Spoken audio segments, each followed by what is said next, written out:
Hi, I'm Dr. Lawson and I'm Head of Drama here at OLA. And I'm so excited to be setting to you today the OLA Monologue Challenge.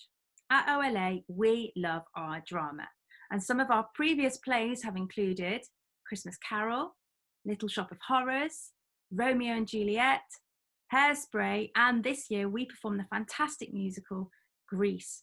And we're really excited to be announcing today that our next musical, which will be in February 2021, will be, drumroll, The Wizard of Oz. Today, I'm going to be setting to you the Wizard of Oz Monologue Challenge. And here are a few things that you'll need to think about. You'll need to think about what is a monologue. So a monologue is a piece of literature spoken by one person on stage or in a film. And a monologue often reveals to us a character's inner thoughts and feelings. So it's something very, very personal.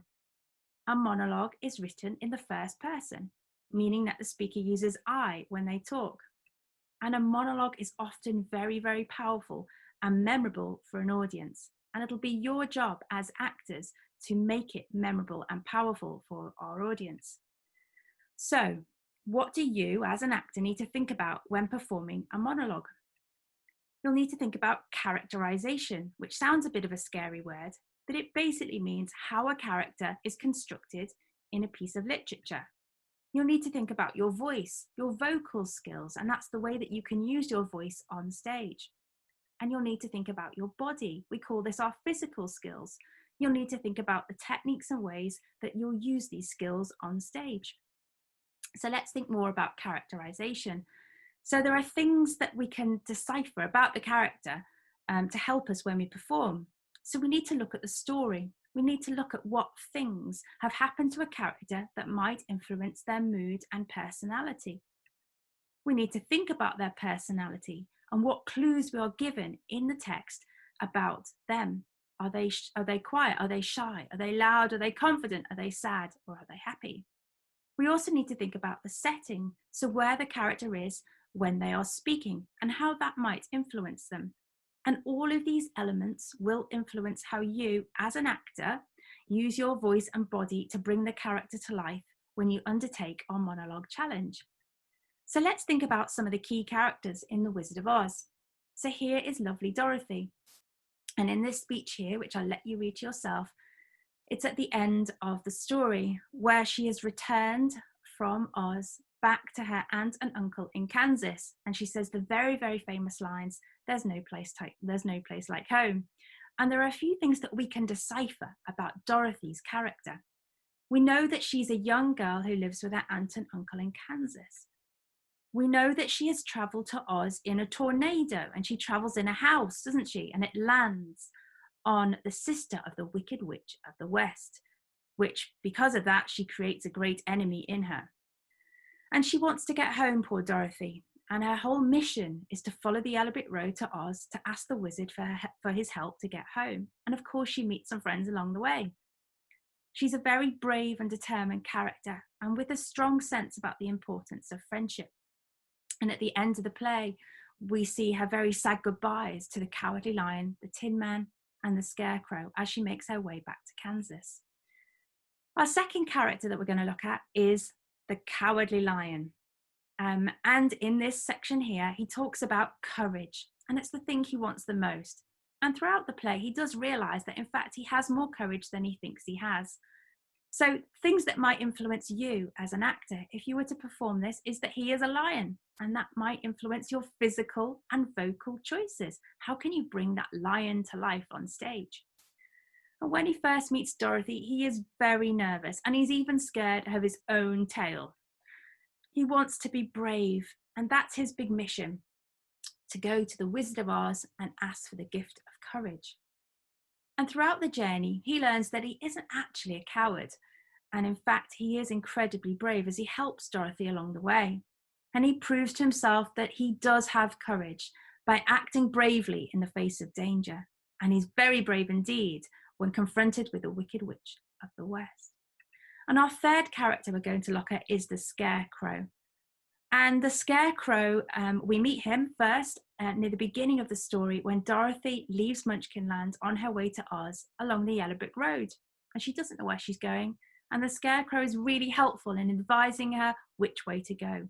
And you can see from the opening of his lines here, pardon me, that way is a very nice way, that he's a really polite and friendly character. However, he lives quite a dull life, so he spends his days in the field on the poles as a scarecrow. And his greatest wish is to have a brain. So he's full of straw, and he believes that means that he doesn't have a brain. So that's what he wants the most. And he learns that despite his perceived lack of brains, that he is in fact incredibly intelligent and resourceful. And he offers Dorothy a lot of advice on her journey. And he's a really friendly and positive character. And he forms a very special friendship with Dorothy.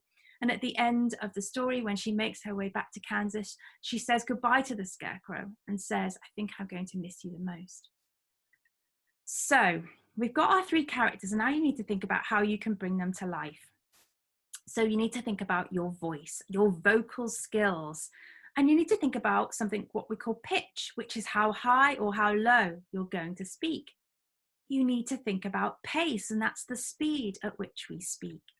You'll need to think about whether it's relevant to have a pause. Sometimes a pause can be really dramatic.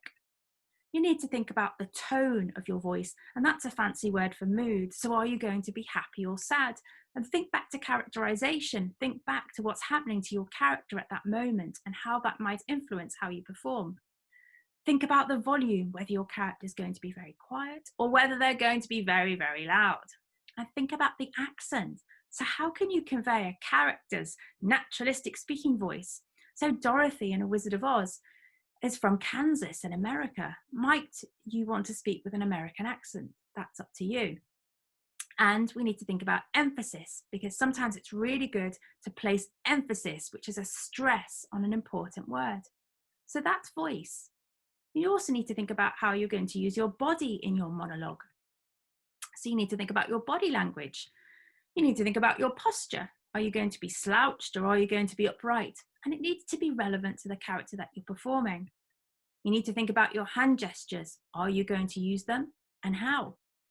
You need to think about facial expressions. And we're so lucky that our faces can tell a story.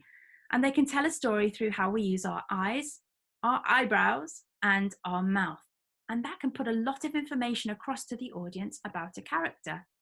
So here is the challenge. So your challenge is to rehearse one of the monologues on the left-hand side of this screen. You'll see there is one by the lion about courage. There is one from the Scarecrow, which is when he first meets Dorothy and advises her which way to travel down the yellow brick road. And there is a piece from Dorothy, which is at the end of the play, where she reflects on her journey through Oz. So we'd like you to rehearse one of these monologues. I'd like you to think really carefully about characterization, so about the personality and the mood that character is feeling at that very moment. And you need to think about how you're going to use your voice and your body to bring that character to life in your monologue. I'd like you to record yourself on video performing one of these monologues. And I'd like you to start your recording by saying your name, what year you are in school, and what is your school's name. So that is the challenge. I think you're all up to it. Good luck.